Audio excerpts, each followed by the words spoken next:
Lally ho, friends, and we are back. Sorry about the week we took off. I was on death's door. But we're here now. Just so everyone's aware, you're only going to see 4 screens down there tonight, but we do have a full cast. Have some technical difficulties going on, but Nozak is with us in spirit and in voice. But we're missing any kind of representation. Blake's still having camera issues. But you know what?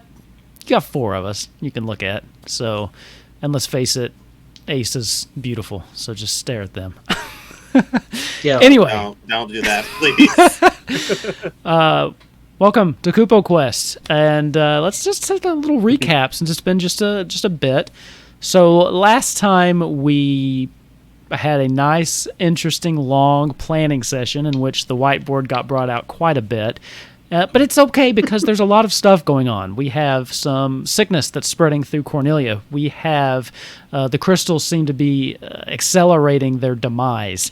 We have growing contention and fear that the Empire is going to eventually start moving on other territories, especially now that essentially Cornelia's kind of been shelved and they have consolidated so much power.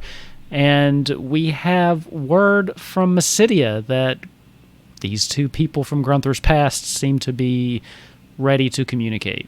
So a lot of stuff going on, a lot of planning needed to happen, and essentially what was decided was, as all good D&D parties do, a split. So we've got Blake and Grunthor have headed back to Mysidia with Hikael to investigate 2 things. Grunthor to learn a little bit about his past, and Blake to assist with some research on potentially utilizing the power of the crystals in some way to maybe produce a cure for the plague that seems to be spreading across Fantasia, and the only known cure at the moment, as we've learned, is just getting rid of people before it spreads too much.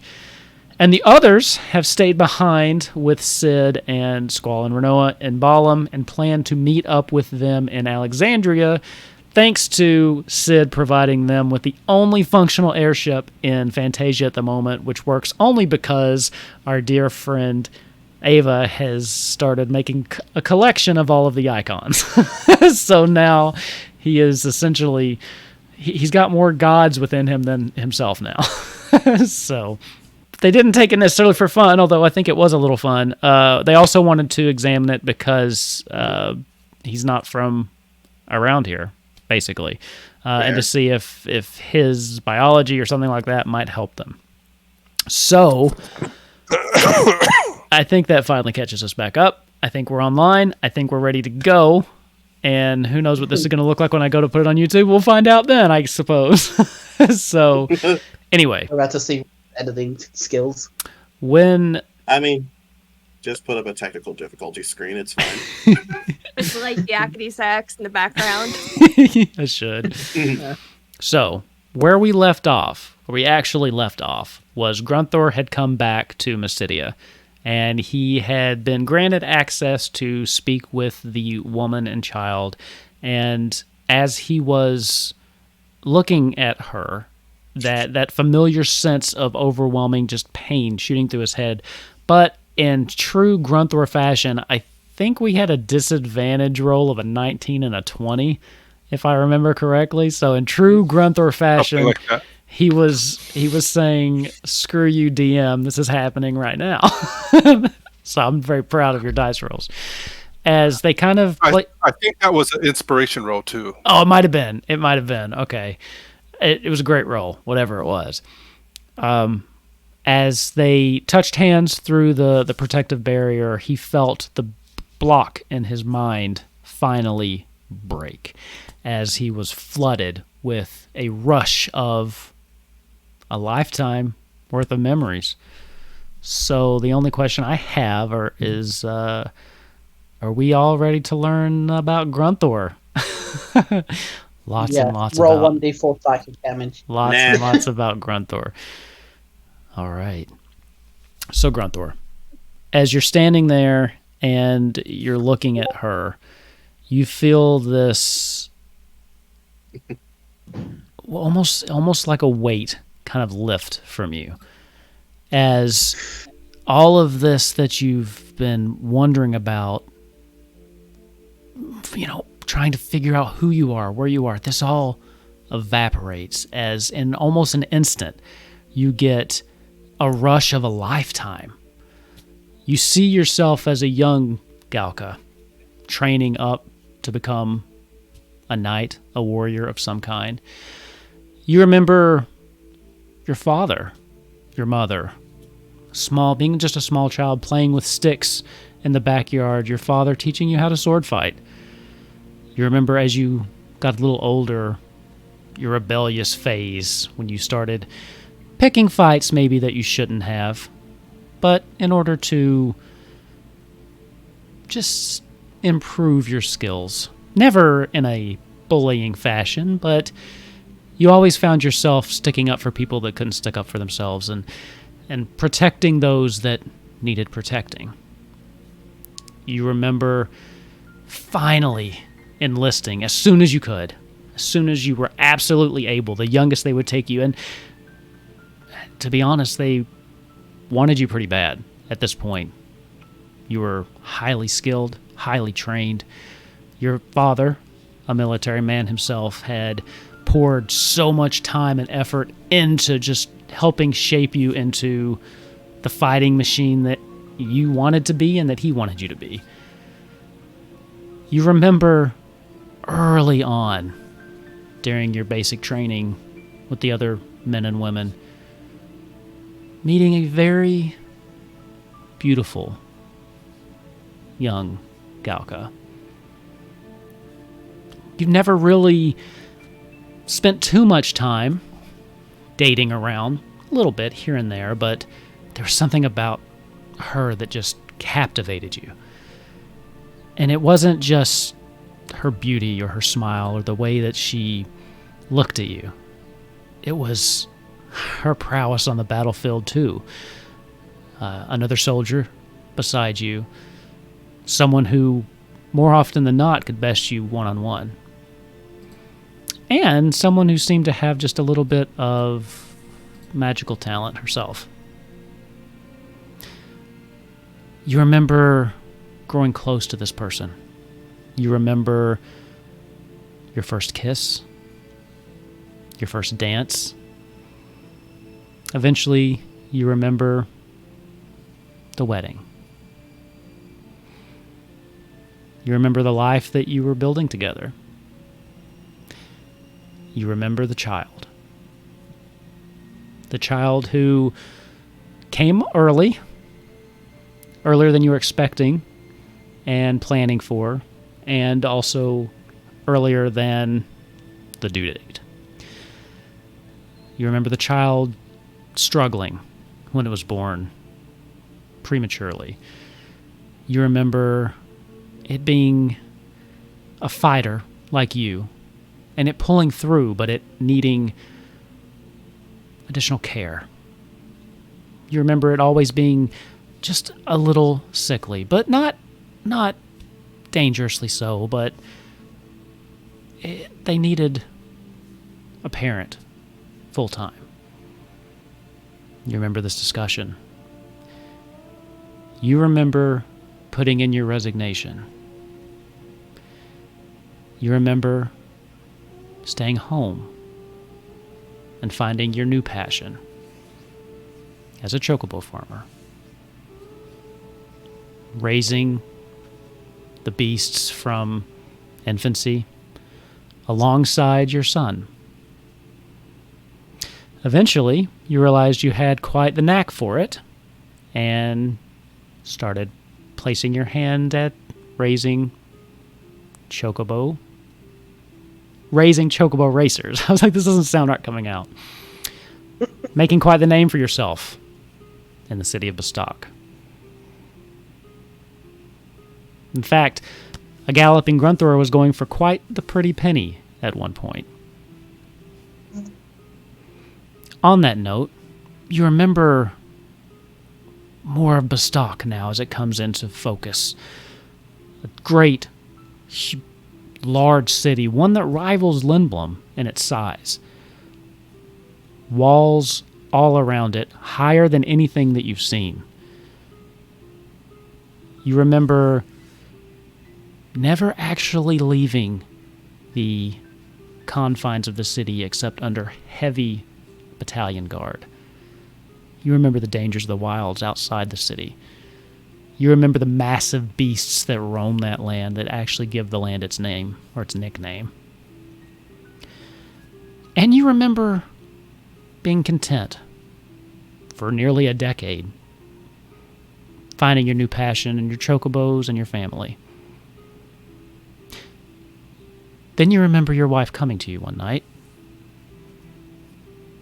in a panic, telling you had to flee, telling you had to get out of Bastok and away from the country.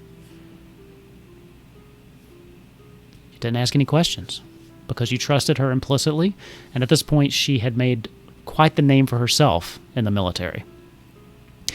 You start to realize that most of the memories you have of the actual fights you've been in, the military fights, were more her stories that got twisted up with your own. You remember fleeing in the middle of the night, you, her, and the child, finding a boat with the help of some people that she knew,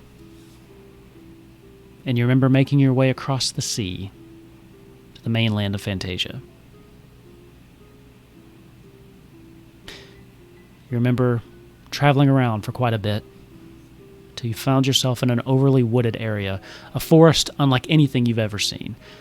The continent that the Beastlands are on is primarily plains and some desert-like atmosphere. So as far as the Norvalen region, which you eventually found yourself, was unlike anything you'd ever seen before.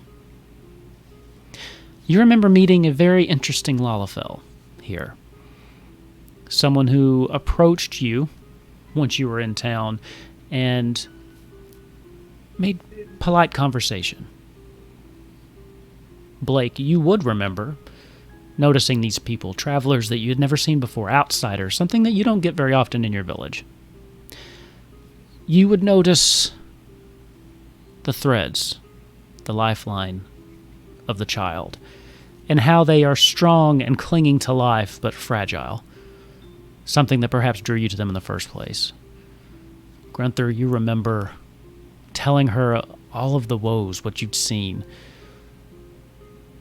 But still at this point, you didn't quite know why you'd left Bastok. Your wife had been cagey, not wanting to speak of it. And while you would press sometimes, she had yet to relent. You remember being pursued by people whom you assumed were from Bastok.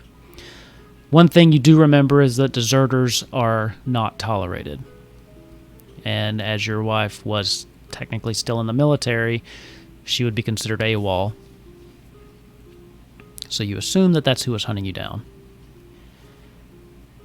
You remember your child tripping, hurting his leg.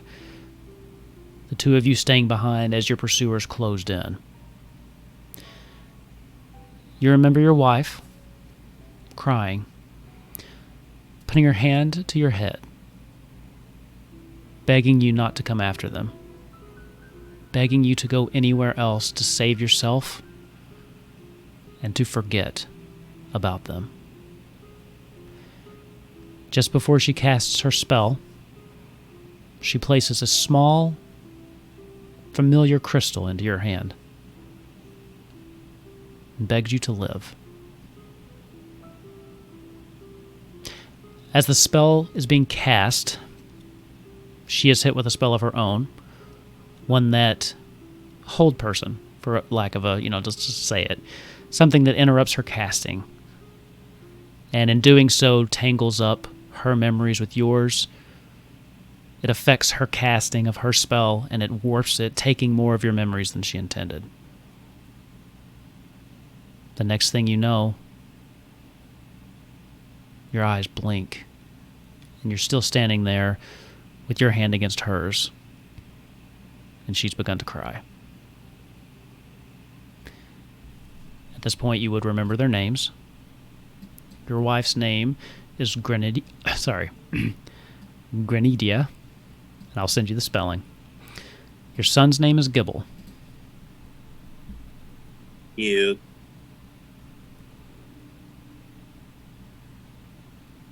And you see why I didn't want to do that monologue last week. I apologize for the long-winded explanation, but I had a lot to get through. Nah, you can buff that out. Not at all. What are you doing? Well, I immediately start. Waterworks are going, and so I'm palm to palm with her. Or Yeah, essentially, you are palm to palm, but it's more like, imagine like you're meeting someone in prison, and there's that glass. It's a magical field, so you're not actually touching, but it's essentially like putting your hand against someone behind a glass, like at a prison visitation. I never meant for this. If I'd known who was looking for us, I didn't know anything about this disease that we were unknowingly spreading. Grunthor, I'm so sorry. I thought he was going to catch us all, and I couldn't leave Gibble behind, but I knew if I didn't do something, he would come after us, and I thought they would kill you. And I couldn't live with that. I've messed everything up so bad. I'm so sorry. Nothing is messed up now. We're together again. And she just breaks down.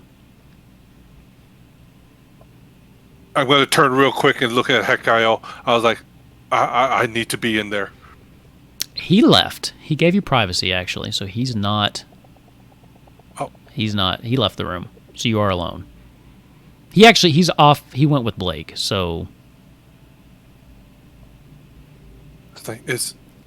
How's Gibble? He's fine. I haven't... I had forgotten you as well, but something... Seeing you, I pushed back and eventually remembered, but I haven't yet removed whatever I've done to him. I don't even remember doing it. Oh, God. I don't know how I messed everything up so bad. We have the rest of our lives to fix that. Are you better? I think. I don't know. I never felt sick. After I sent you away, the man that has been helping us, he found us and he kind of explained his theory, and Grunthor, I thought for sure we were dead, and he's been nothing but nice, just taking blood from time to time, and he says he's looking for a cure. I guess there's some kind of disease that we brought with us. I don't know. I feel fine, but... They're calling it the snake pox or snake plague? I've heard a few things. Serpent pox, snake plague. Yeah, I mean... I don't remember anything like that from home. Give me a history check. He's worked for you now.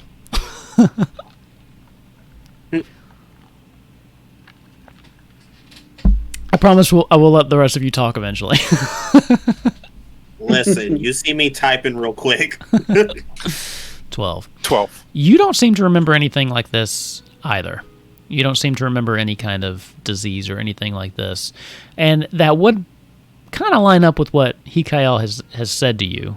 Essentially that for you, you from the region would probably experience more cold-like symptoms.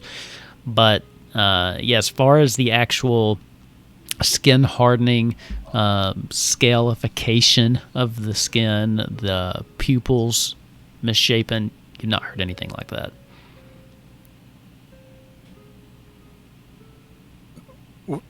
Do you remember the people that came after us? The man? Are you asking about the one from the Norvale, like right when that happened? Yes. Yeah, that was Hikael. It turns out they weren't trying to... They were trying to catch up with us, but not for the reasons we thought. He just talked. They weren't the people from Bastok like I thought they were. To be honest, I don't even know if they followed us. I'd be surprised if they didn't, but after what I found...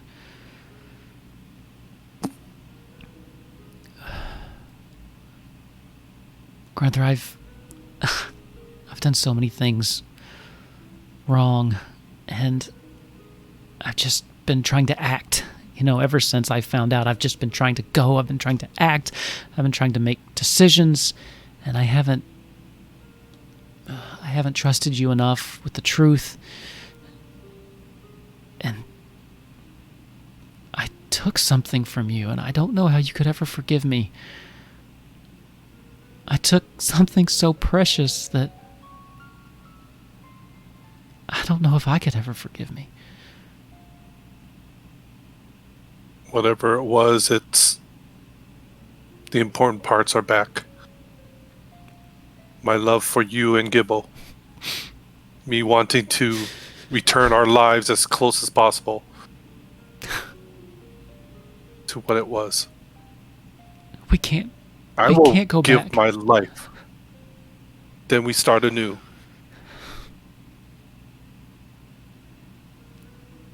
All we need is each other. Everything else will fall into place.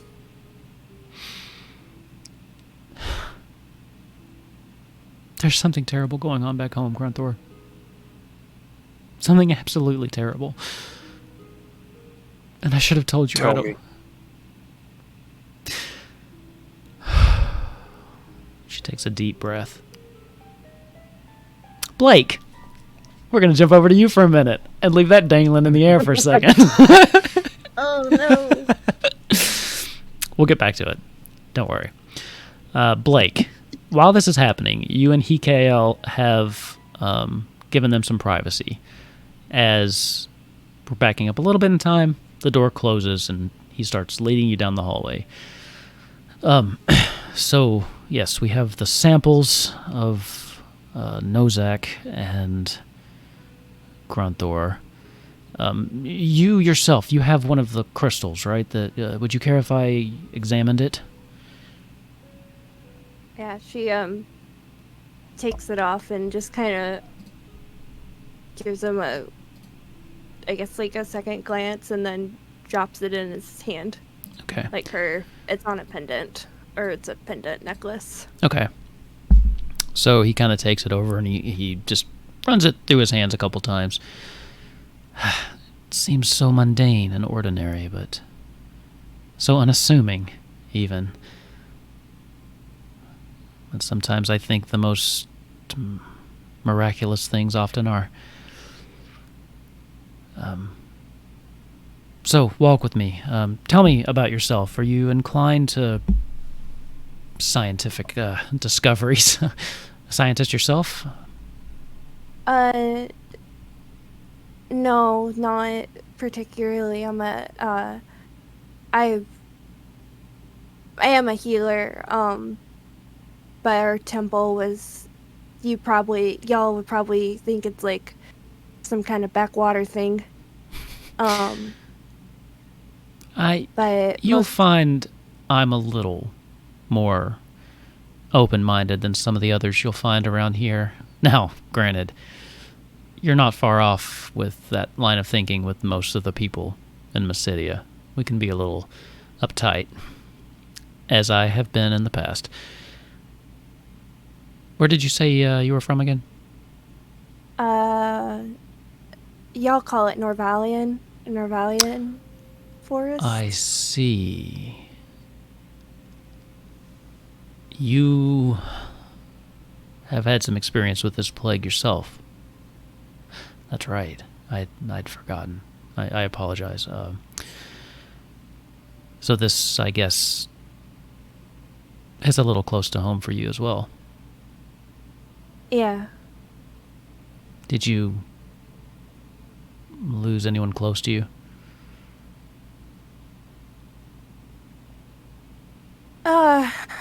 We lost some acolytes. We lost, it's hard to say how many, people are in our district of the woods, because there's homesteads, but some of them are pretty far out, but, you know, you be around there a while, you know everybody by face, so yeah, there were people that I knew. I'm very sorry. Oh. And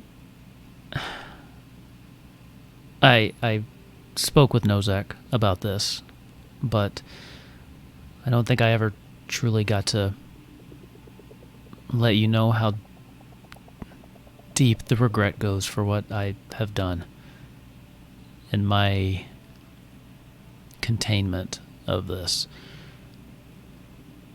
I know I must seem heartless and just a monster, but I had no other option at the time.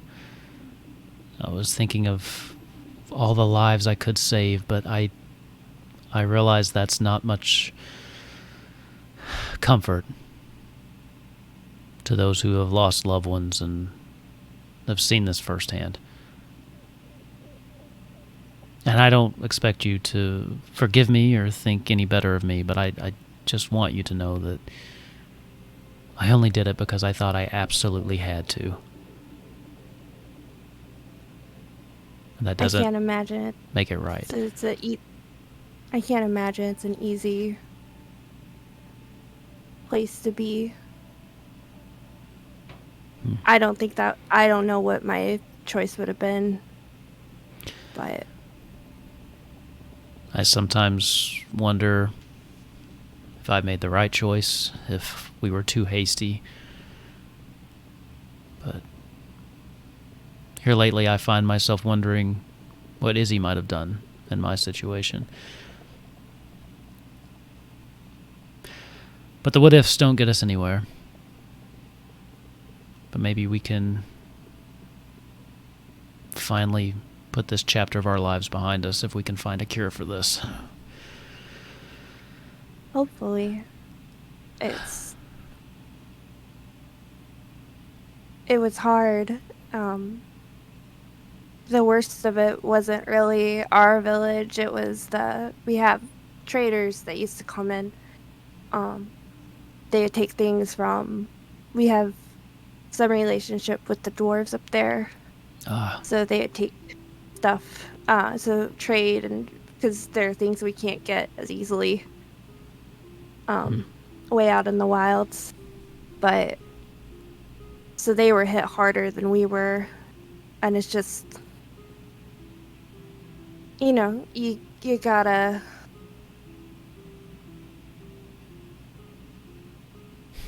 understand in my business that everybody has a time and everybody has a place. Like, I've been there for a lot of people and a lot of young people, but seeing children that should have gotten older or could have had a longer time and just suddenly not was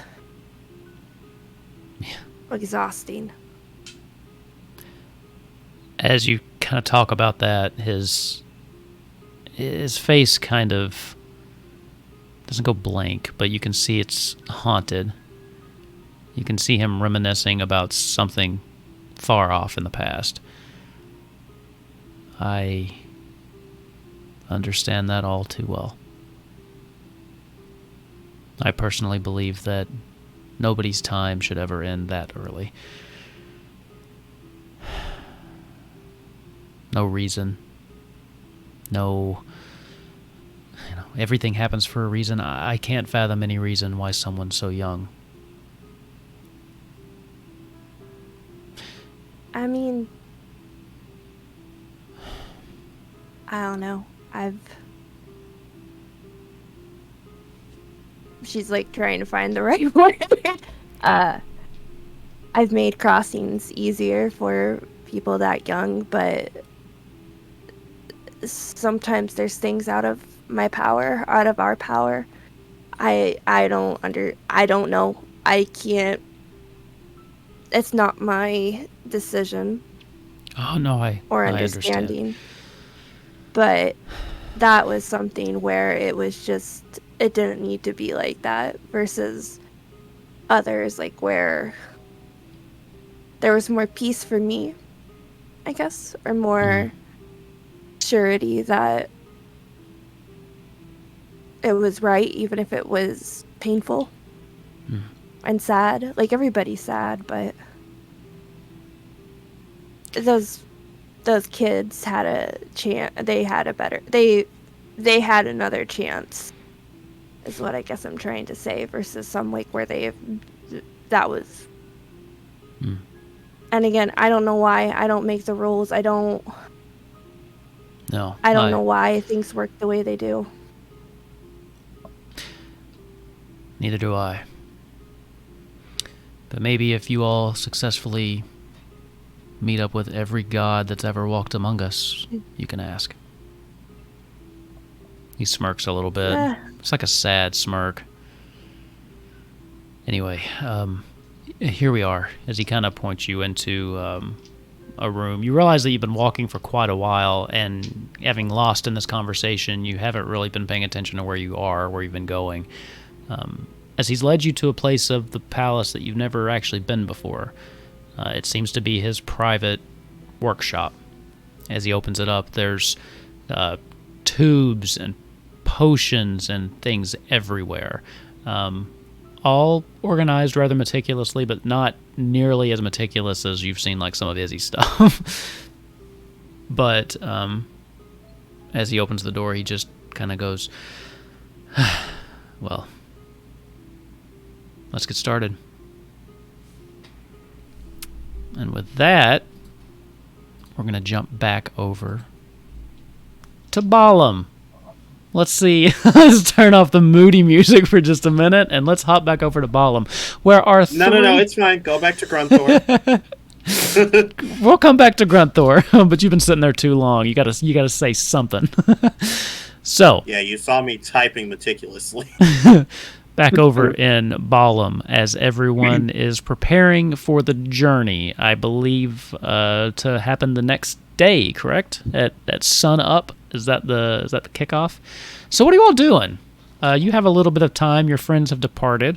At this point, I'd say it's probably the three of you have some time if you have any conversations, if you have things you want to ask people. What do you want to do? About to say, I'm pretty sure me and... I'm sorry, what's the vice president's names again? What's the vice president's name again? Renoa.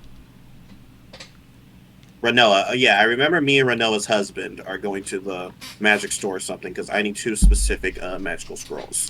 I love how instead of asking about the president's name, you ask what the vice president's name was and then said her husband. Yeah, Renoa's husband. Yeah.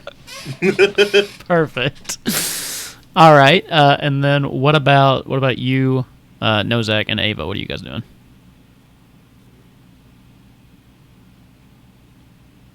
I think since Izzy tasked Ava with the job of meditating and thinking about if I'm ready to take on all the icons in the Mother Crystal, I'm going to go find a good spot to meditate and think for a while. Okay. I forgot you're a monk. He's like 1/5 monk. And then, Nozak, what are you doing? So if Izzy is taking Squall, then I will probably pull aside Renoa for a little bit. And I'm going to, because originally I was going to be like, well, I mean, I can do it all in character. But yeah, so when they walk off and Ava goes and does cool monk shit, he assumes. I'm just going to pull Renoa off to the side, and just be like, can you wait just a couple more minutes, please? She's kind of heading out the door, and as she's doing that, Angela runs out. But when you say that, she goes, "Come here." As Angela runs back, she starts petting her. I can hang back. What's up? Is Sid still in the room as well? I think if you wanted to catch him, room. yeah. If you wanted to stop him too, you could have stopped him. Hang on. Would Sid know about the underground? Like the underneath where all the extra shit is? You don't know. Okay. You're talking about the Balam Garden? You don't know. You can ask Renoa if you want, but he is in the room now if you're stopping him. He would have left otherwise. Yeah, no, I am going to stop him. Okay. Because I feel like this is a moment. No. So, just before I ask, Renoa, the gardens, like, you know, the ones out front, I'm trying to be vague. This is Angela, by the way. That Sid knows about that, right? About the garden? Oh, yeah. Sid's on the inside. Okay, I just wanted to make sure, because obviously I wouldn't know. When we were talking to Leviathan, and we were going through, like, all these different scenarios, and, like, talking about things, and trying to figure out what to do next, or what we could even do next, considering we've got, 2 more crystals to go, and hopefully be able to get it all done and dusted. Mm-hmm. I think I remember it was Squall at first, when I asked about wanting to see the machine, and he didn't trust me, which was fair. And then he doesn't really trust anybody at first. Yeah, you should have seen the shit he put me through when we first met. Story for another time. And then Sid, when we met you before the boat, and you were quite, well, for lack of a better term, quite abrupt, which was, again, very fair with, you know, my loyalties in the past and that. Yeah, it's also more just my character, too. I wouldn't read too much into it. Yeah. I have to say, you've proven yourself not to be such a fucking waste of space. Yeah, look, with chatting to Leviathan and seeing more so how the world works from an omniscient side of things, or at least seeing how it all works from someone that can see everything, it put into perspective a lot of things that I didn't quite get or understand. Not that because I was blinded by that loyalty that I had for so long, but I think it was more I didn't want to think that the world could be any different. I mean, coming from, you know, home, Sid, it's a bit different to if I haven't been anywhere else, and that's all I kind of know, all I knew.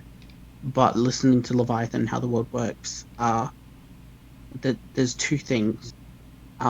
My first thing that I need to ask you, Renoa, is I think we need to find a way to stop Hojo from doing the experiments. As much as I would like to assume that we would be okay with it, with the amount of power that's being drained from the crystals, and with all the shit that's going on, I think it's just going to make it worse, and there may not even be crystals or icons left for us to get to with what's happening there. And if the crystals go down and we lose power of them, then we're going to lose control of, you know, the creations. And because of where they are right now, and that being kind of your safe space, that safeguard, it's kind of not really... You can see the line of thought that I'm on right now, right? I can. Give me a persuasion check. Oh god, now I've got to go out into D&D Beyond. Abilities, saves. I believe in you. No, not abilities and saves. Skills? Aha, yeah, skills. Okay. Oh yeah, you're on the app, aren't you? Let's I know. See. 19. 19. I'm gonna use my phone more often there. Both Squall and I have had our reservations about this for a little while. It still seems like the best defense we have. But I definitely see where you're coming from, and I think that Squall will too. At this point, I'm almost afraid we may have created a monster in Hojo. Not literally. I think he's harmless. But at this point... Cast in Final Fantasy VII. We don't have meta-knowledge of that in this world, Psychic. I know. I'm just But I will take this under advisement. Yeah. Okay. And then the second question that I wanted to ask, like, after I ask this, you can, like, jump to somebody else straight away. I do not care. I think it'd be cool. But just with the other thing, when I was talking about how I didn't know a lot of how the world worked, or I didn't know how everything was going on, it said mainly, but, like, how did you lose that hold with the Empire? Like, how did you kind of shake that off? Because I feel like after 900 years it's going to be so hard, because I was in that inner circle, but, like, I don't want that anymore. Like, I was close with, Noctis, because I was his teacher and his mentor, and, like, part of me still has that mentality that I can use that connection as an advantage to try and, like, I don't know, stop an attack, or I can try and use that to get information, or try to contact people. But I don't know, I think I was so, I couldn't, I don't know, I didn't want to understand. I don't know how to word it. But I don't want to have an affiliation. I can't, if I want to keep going with this quest. But at the same time, I'm still obviously worried about my kids, and I don't know what to do. How about this? Let's go get a drink. All right, just you and me. We'll talk. I might have some things that could help you. I think you might be the best person I can talk to. Not the only person, really. But come on. Yeah, I think I'm just scared at the moment. I get that. Some scary shit you got yourself wrapped up in. But your kids, they're out of the Empire, right? Yeah, they're there. In Alexandria with Princess Sara. But obviously I'm still going to worry. Luke is a little shit. He'd be a perfect fucking thief, but Let's go get a drink. I think you could use one. Yeah, thank you. You're fucking buying, though. Oh. As he kind of just turns and walks out. Yeah, I kind of expected that. I mean, y'all are like 2 feet tall. It will not take much for you guys to get drunk. Okay. I don't think we need to RP it, but you, Izzy, are going to get some scrolls, right? Actually, I did want to talk to Squall. Go for it. If you have things to say, yeah. While we're walking. I think so. Out of everyone, out of the entire big fight against the machine group, I feel like these two are the most like canonically quiet. So I think they're just like walking together for a second. Oh, he's not in, like a weird way. He's not engaging. Yeah, he's not trying to have any small talk at all. But the thing about it is, it's like, when you see another introvert and you're in comfortable silence, it's kind of like that, where you're like, I see you. Uh-huh. And I think he looks at him, and I think he just looks at him very quickly. He's like, Squall, do you think that you're a good fighter? Of course. Can I ask why? Why do I think I'm a good fighter? Yes. I'm very curious as to how people feel about their skills. Well, for one, it's my weapon of choice. Very few people in the world can wield one of these things. Kind of pass the thing on his back. Takes a lot of skill, a lot of training. I spent most of my life working with this damn thing and got pretty good at it. So that's one reason, I guess. You're very pragmatic. I appreciate that. I try. It's very interesting because I say the same thing about magic, but I don't feel the same way, and I'm not sure why. I guess I feel as if I've gotten much better, of course. I think I'm a good wizard. But for some reason, I can't activate that spark that makes me feel as if I can do anything. What do you think it'd take? Like, in your head, what do you think has to happen for you to be considered a good wizard? I was told that I need to hear, feel, and think, but I've only been able to hear. I haven't been able to feel, and I believe I overthink. But when Master Matoya does magic, it's almost effortless. It's almost like, how do I explain it? It's like it's a part of her being, and I think that's the disconnect. Maybe it's just because I'm not a sorcerer. How old is Master Matoya? I believe she is. Inserts direct age here. Roundabout. Old? Yes. How old are you? How long has it been since we started our journey, DM? It's just like a couple months, really, if even that. Okay. I mean, it's you know how these things go. You play for 3 years and it's like 6 weeks. So. Yeah, I think he thinks for a bit. He's like, I'm 20 exact. So you're giving yourself shit for not being as good as someone whose age you can't even tell me?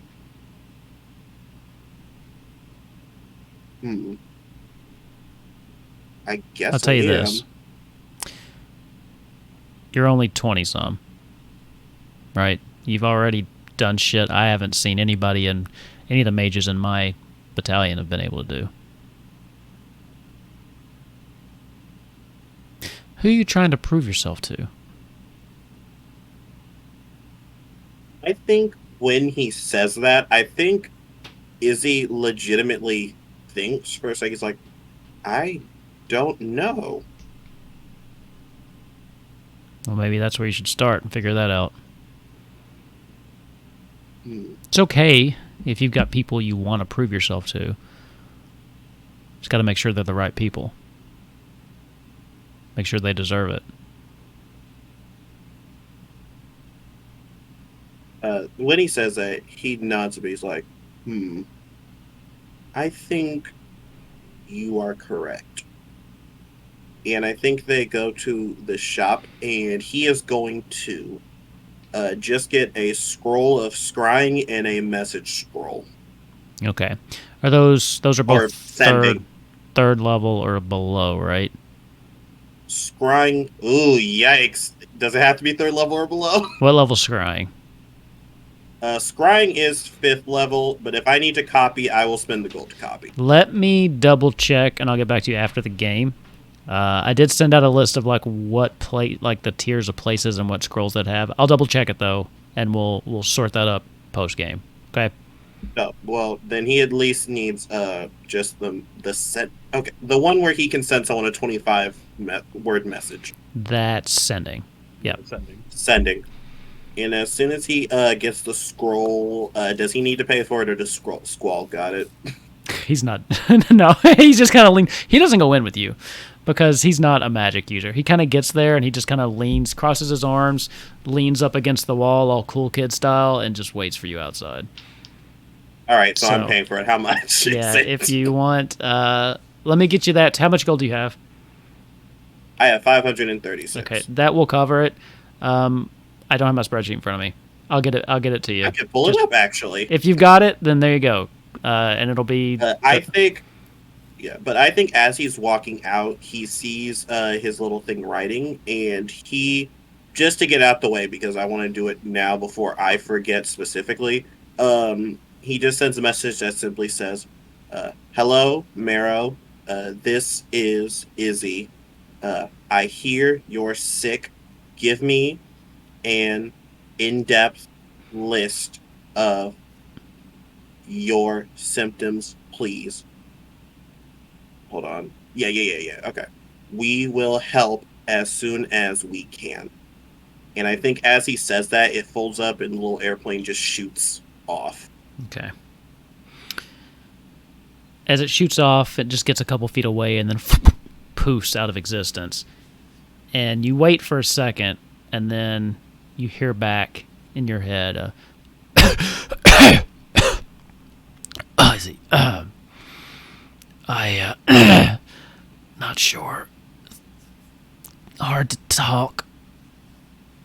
Headache. Mm-hmm. Skin is very itchy. God damn it. I've told people to stay away. This one girl keeps checking in on me. And then it kind of goes away. Yeah, you see he immediately pulls out his stone before just saying, this isn't good. He pulls out his sending stone, and I guess this might be a good transition as he just says, Hikael, I have a bit of an update. And I think that's the end of the scene. Okay.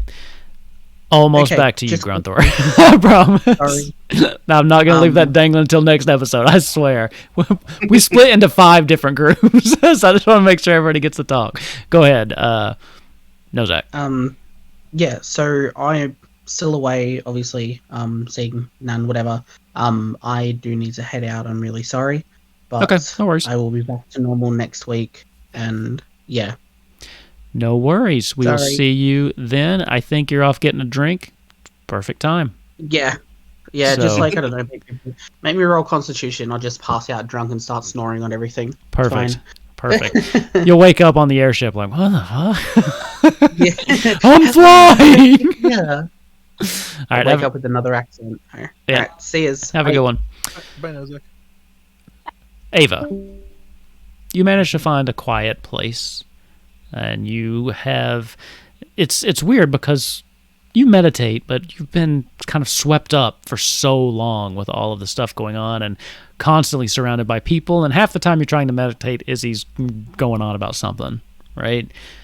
But for a minute now, you have just time. As you sit, you close your eyes, you start to open yourself to the world around you, to the power that flows through you, just to... So what are you're a monk and a cleric, right? So just even opening yourself up to the world as you just close your eyes. When you open them, you find yourself in a familiar space, a familiar, endless, black, void-like space, lit very gently with violet, sourceless lights. Alone, with the exception of your 2 inner companions, Garuda, Leviathan, floating a little ways away.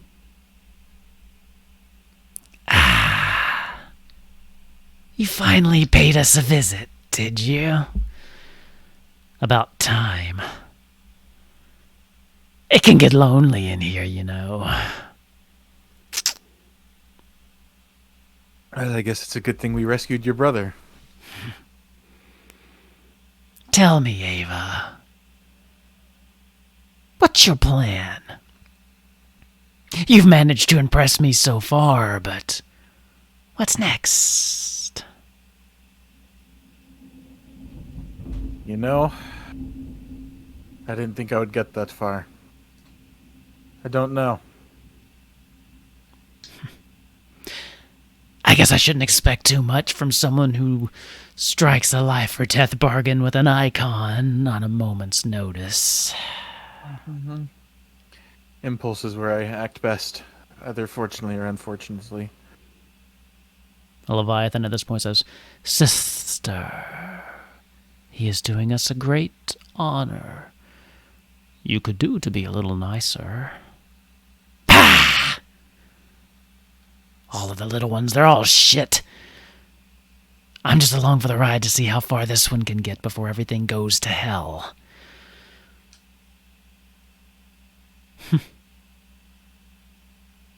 So what is your plan? None? Fly by the seat of your pants still? Or will you turn your back on us like those in Cornelia did? Like they all do, eventually. You know, honestly, I didn't believe in you folk until I experienced you in the Wind Temple. I didn't think your powers meant anything. I was just like the rest of Cornelia that betrayed you, apparently.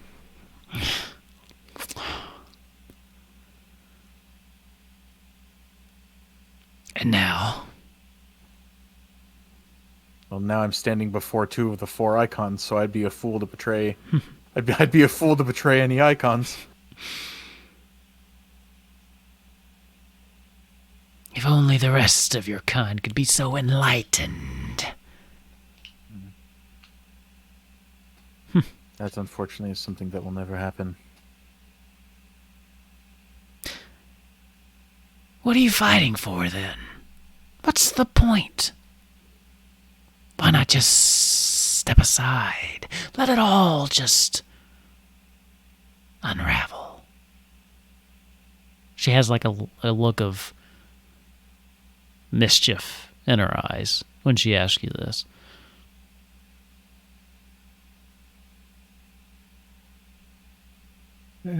Because Leviathan's also right. There are good people worth fighting for. People of Balam are good. The people I travel with are good. And some of the little shits running around in Cornelia are good. Perhaps, sister, it's not the people, but the one they are supposed to worship. Shut up! You see Leviathan just kind of curl up in on himself. Just saying. I've never seemed to have your problems. She just kind of gives him a look. You're going to have sibling rivalry going on in your head now. That's going to be great. That's wonderful. Do you have anything you want to say to them during this moment of meditation? No, I think I'll just focus and meditate on the powers they've given me and kind of just focus on that and wait until I eventually fade out of this room. Okay. Give me a wisdom check. You can add your proficiency modifier. Okay. So 20, wisdom. Yeah. Oh, that's a natural 1 for a total of 7. Okay. Love that. As you meditate, a calm comes over you, but it's distracting as the two of them are still kind of bickering. But eventually, you manage to tune them out, and you feel yourself coming back into your body. As you just slowly kind of blink your eyes open, you see that where you are, the sun has begun to set. And you have a very beautiful view just looking out over the sea. In the distance, you can still see the top of the sunken tower just kind of there in the twilight. And there's a moment of pure peace and calmness that comes over you. And for the first time in quite a while, you feel content. Now, Grunthor, we're back to you. Yes. Y'all got to get back in the same city, okay? Anyway, so she turns to you, and she is talking about something somebody's got something. I'm getting a little feedback. It's just distracting me. Sorry. There's one of you got me on speaker. Oh, it might be Grunthor. It looks like. Okay. It was. I don't know what was going on. Yeah, that's really weird. Yeah. Yep. Sorry, I was getting distracted hearing myself, and then I kept losing my train of thought. Anyway, she looks at you. I found something out. Something that I didn't know how to cope with. I didn't really know how to put it into words, and I still don't know if I did. My battalion and I, we were just doing some sweeps throughout the exterior of the city, and I thought I heard something, so I sent them on ahead, and long story short, I ended up stumbling across... I don't even know how to describe what I saw, and I don't know if really I could explain it and how it was working, but I think they're doing something to people. I think that, we've heard all of our lives the stories outside of the beasts, and we've seen them. We've seen the adamantoise. We've seen the damn dinosaurs, for God's sakes, things larger than buildings. We've seen them out there. We've seen the deadly beasts that roam the lands, but I don't know if they're all natural. I think they're manufacturing them to keep people there, to keep people from going beyond the borders of Bastuk, to keep them scared and walled in. And I think they might be doing other experiments on people.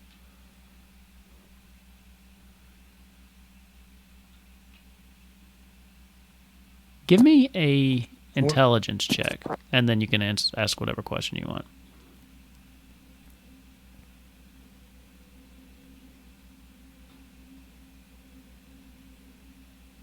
Okay, go ahead and ask your question. What proof do you have of this? With me? None. Just what I saw.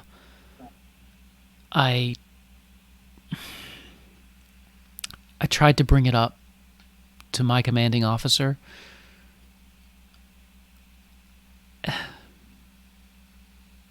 Grunthor, they tried to kill me.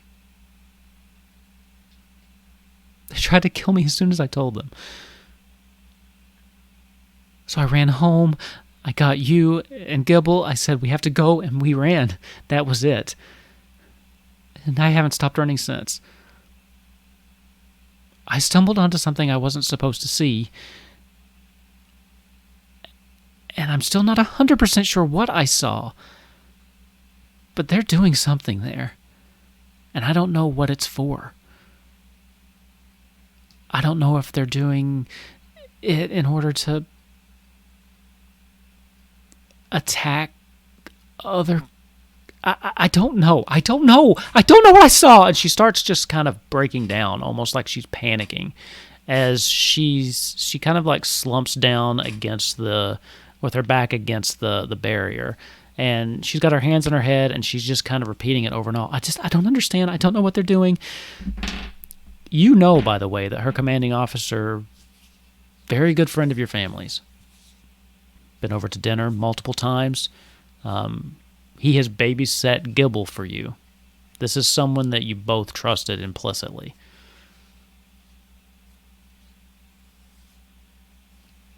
I don't... There's a secret there, a conspiracy or something. I don't know, and I know I sound crazy. Grunthor, you don't have to say that sound crazy. I know I sound crazy. And before you tell me that I didn't see what I saw, I know what I saw. They had people down there in cages, unconscious, maybe dead. I don't know.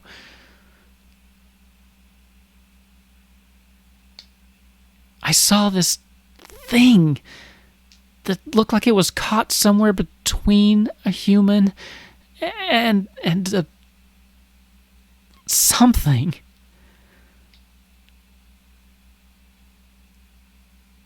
It's blasphemous. She just kind of buries her head in her hands. I'm trying to push through the wall, practically, to reach out to actually, put my hand on her. Okay. Give me, I will say, a charisma check. Straight charisma. Okay, I'm going to seduce the wall to let me through. Got it. No, not so much that. Oh. One. Nice. I was thinking more in the way of just pure will, as though, not that you are, but that, like, as paladins summon their charisma from within. I was thinking, let's see if you could beat the DC of the barrier. It's a strong spell. Hikael put it up to keep things contained. And as you try to get in, it doesn't budge. The one time you roll a 1, Grunthor, what were you thinking? Of all the times to use your little cheat program. I need my inspiration, so working on that. That's what she said. Pushing in. I didn't want to say it, like, because it that was like a more serious moment, but no, but that just... You wait till the end. Now I feel like I can. You just wait till it's over, and then it worked perfectly.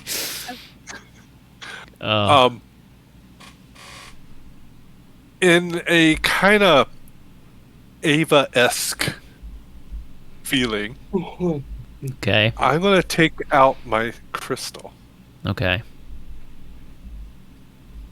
And touch it to the wall. Okay. As you do that, are you doing anything else with it? What are you thinking? What are you doing? Like, what? I'm thinking of her. Like, I need to get to her. Okay. She needs my, I guess, touch? Is that what the kids are calling it? Oh, yeah. Touch. Almost to help heal her. Okay. And make things more real. Give me... Because this is turning into like almost a confessional. Like I'm in the thing next door. It's like, no. Gotcha. This needs to get more personal. Give me a straight D20 roll. Get a 30. I believe in you. 30? What the? 19. 19. That did beat what this was. So, as the crystal touches it, as you're thinking, as you're pouring all of your will into this one action, the crystal starts to glow. And you feel, to the touch of this crystal, it's almost painful how cold it gets. As you can see, even looking down at your fingers, they start to turn blue. As the crystal starts to just glow a little bit brighter, as all of your will pushes into this, you feel, you can't see it, but you feel this cold hand on your shoulder and a tight grip as the crystal brightens almost blindingly, and you find yourself falling forward as the barrier itself dissipates. The light bursts out and fills the room to where it takes you a minute as you're blinking, blinded by this. As your vision starts to come back, you can see your breath. You can see her breath. You see Gibble over there just kind of in on himself, shivering. The barrier's down, and you are to her. What do you do? I mean, practically match her in the most loving bear hug in hugging history. She jumps at first, surprised by your touch, not expecting it, and then just throws her arms around you and returns the embrace. And I mean, she's a strong Galka too, so the both of you just bear hugging each other, a couple cracks. But and as you hold her, even more memories start flooding back of her touch, of the life that you've shared, the love that you have for one another, your unwavering, undying affection for one another, the way that you've rolled with the punches, the way that you've dealt with things together, sparring together, fighting, making up. All of that comes just in waves as she just is leaning into you and sobbing, letting herself, you can feel the tension just releasing as she holds you. And for the first time, and as long as you can remember since starting this journey, you feel yourself untense a little bit too. Realizing that perhaps you haven't really relaxed in the last little bit either. And for the first time, you feel like you've found home here. She shivers a little bit as the room is still quite cold. What are you saying?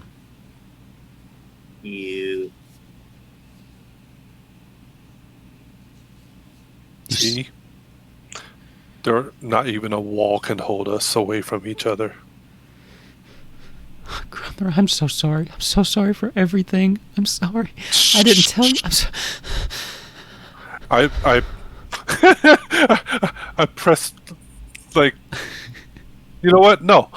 I'm just wait for her to start saying all that, and no, I just start smothering her in a kiss. Okay. As you just bring her up, and she just is crying against you and eventually just gives in and just returns this kiss, this passionate, strong kiss that just grows with intensity as you both hold each other until you hear a very faint ew from across the room. Is it Gibble? Yeah, it was. I break away and I just kind of let out a little bit of a chuckle. And I was like going, get over here. Family time. He gets up kind of nervously and starts walking over to you. As soon as he's within reach, I just grab the front of his shirt and pull him in. As you do that, he tenses up, and you pull him in, and you hug him, but he's very tense and rigid, and he's not returning the hug. As you remember, she has not yet lifted his block, and as you're kind of just embracing him, there's this tension against you.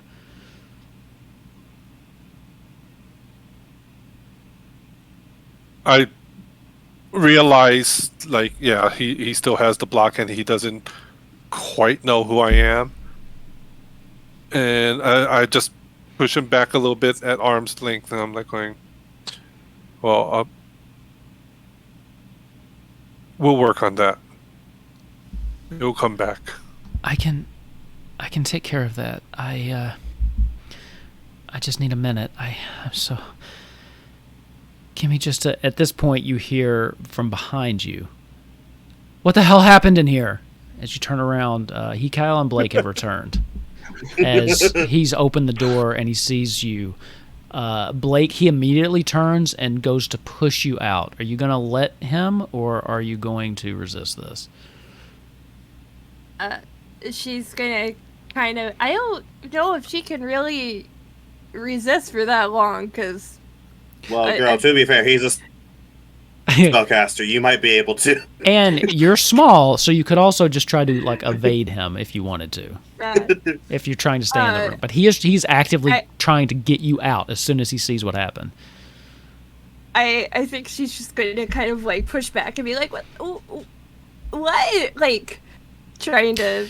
The barrier's down. I don't know what happened. This place, the containment has been breached. You need to get out of here immediately. Yeah, okay, and she just kind of skips out, but stays near the door. He like pushes you out and slams the door and locks it behind him. What the hell is going on? What the hell happened? And behind him, is there a window in the store? Can there please be a window in the door? Sure. You know what? Okay. Okay, there's not a window in the door. There's not a window in the door, but like right next to it, there is a window. And the curtains have not been drawn. How's that? Yeah, there's just like a little face, just like peeking up over the sill. Sure. Still see what's going on. Yeah. So as you're doing that, and you can hear okay because his voices are raised. He's slammed the door. Grunthor, you need to get away. They are still infected.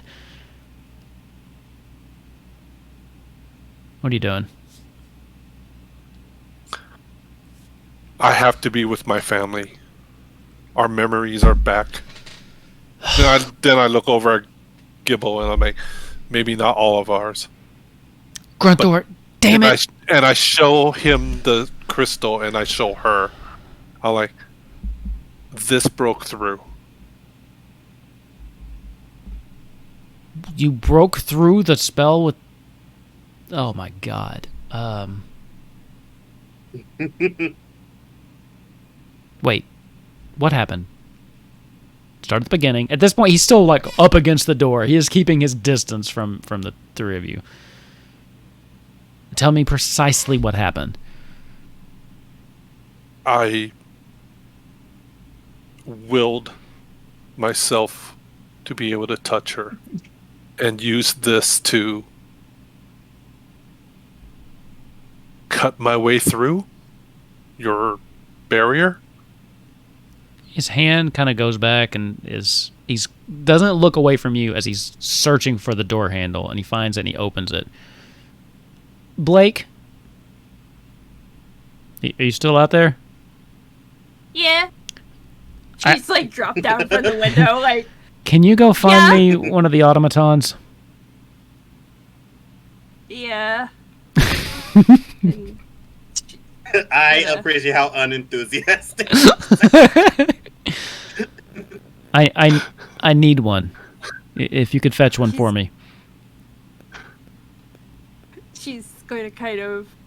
She not completely like a sulking teenager, but kind of like with the same like body language of a sulking teenager. Like, I want to see what's going on. Sure, yeah. And like, I imagine the door's going to close, and then she's going to realize she has no fucking idea where they keep the automatons. She turns out, she's like, oh, how am I supposed to find them? Also, you hate them. Don't forget that. Yeah. I know, that's why she's not enthusiastic you hate these fucking about things. Which is why I'm so glad you were the one outside the door just now. Give me an investigation check.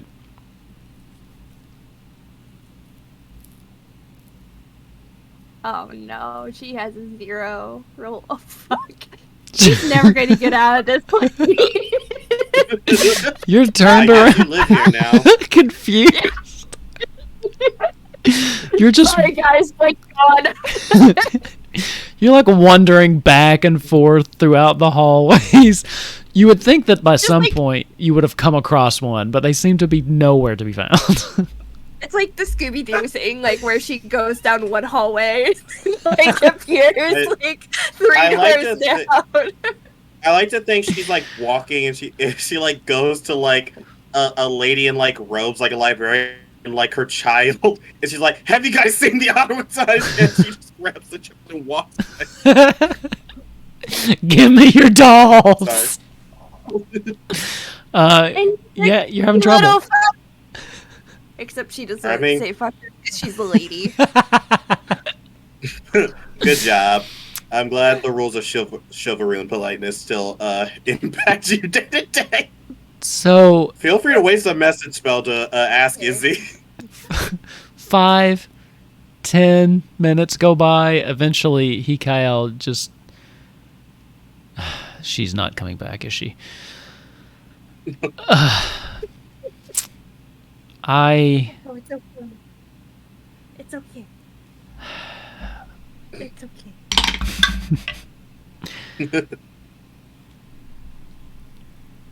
Go lay down. Good girl. God. In my head, I know you're probably talking to one of your animals, but I just heard that and I thought in my head you're talking to one of the automatons.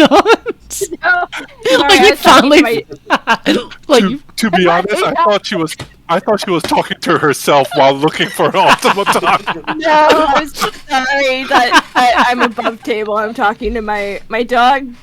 So apparently when I laugh, I sound like I'm crying sometimes. So when I start laughing, she gets really like upset and she'll start like barking. So she was barking and trying to figure out what was wrong. So I was trying to get her to settle down and get into her chair. Grunthor, we have that's fun here at Kupo Quest, gang. I imagine like a Blake in the hallway. It's okay. You did good. You did your best.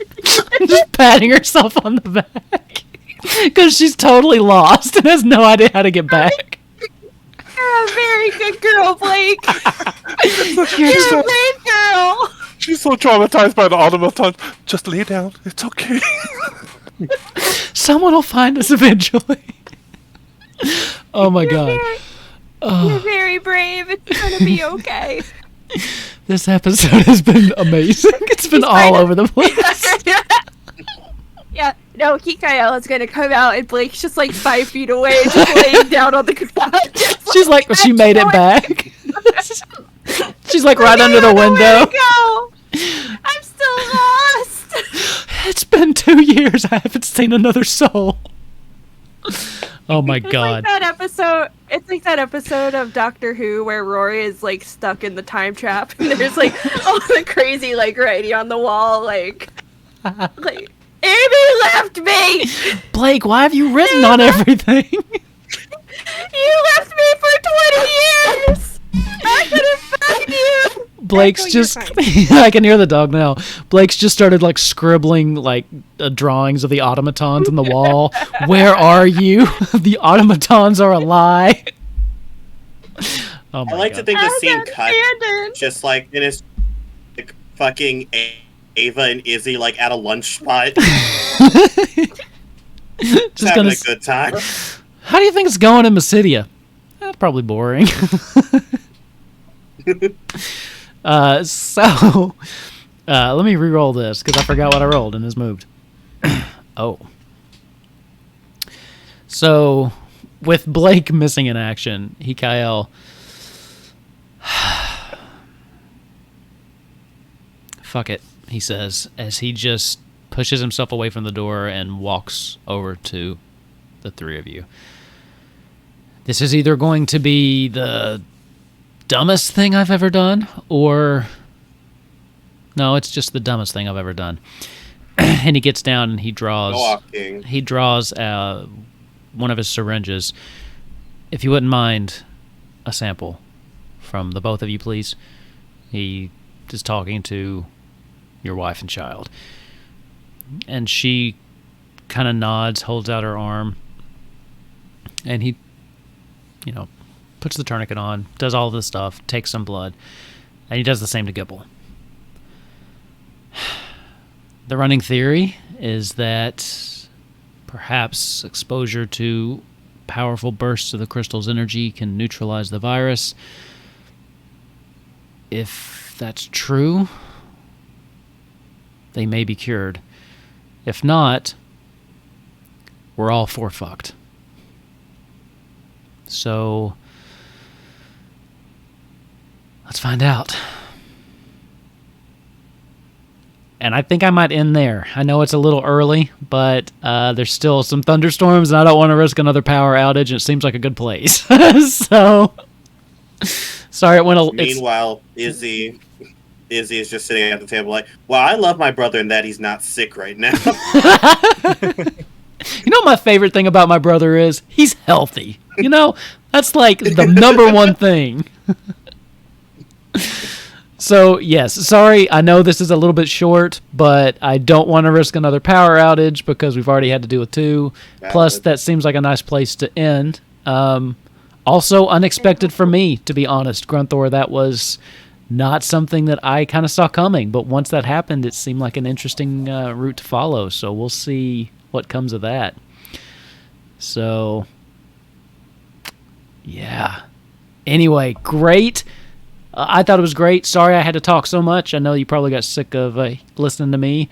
But that's what you get when you split me up and I have to deal with 5 people at once. So, thank you all for watching. For those of you on YouTube, I hope this is a seamless episode.